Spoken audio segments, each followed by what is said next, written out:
welcome to this Teatro della Sapienza, Theater of Wisdom. I thought to invite our wonderful friend Ian McEwan for his third visit to the Trasimeno Music Festival. Just to review briefly his extraordinary life as a productive novelist. He has written and published 17 novels, and as many of you know, he loves music. And it's in his novels, music is in his novels, in many of his novels. And of course, he has friendships with musicians like Angela. Thank you, Eric. Welcome back to Umbria and the Trasimeno Festival. I do want to begin with the new novel, which is called What We Can Know. And I've had the luxury of reading an advance copy. So in my reading of it, it's a novel in two parts. The first part set in the future.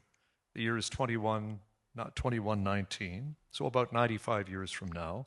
The lowlands of the UK have been submerged by rising seas. There has been nuclear warfare, and the center of things globally seem to be in Nigeria. Those who survive are haunted by the richness of the world that has been lost. And Tom the academic in 2119 is haunted by a lost poem written in our time by a great poet, a fictional character named Francis Blundy, which was read aloud. The poem was read aloud at a dinner party for his wife, and only one copy made and has been lost. And then part two brings us to the present, 2014, and the relationship of this fictional great poet, Francis Blundy, and his love Vivian, to whom the lost poem was written for, and all is revealed in their story. How did it begin in your mind? What were your intentions? Well, it had a very specific beginning, although at the time I didn't know this was the beginning of a novel, but it was a poem published in the Times Literary Supplement 3 or 4 years ago. And it was a poem by probably a poet you don't know called John Fuller. He's been around a good while, very gifted poet, novelist.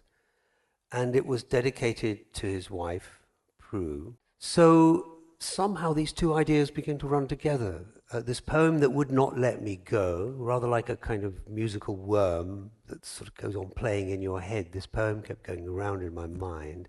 And this feeling of wanting to write a dialogue between the past, the present, and the future, to try and bring them all into one space.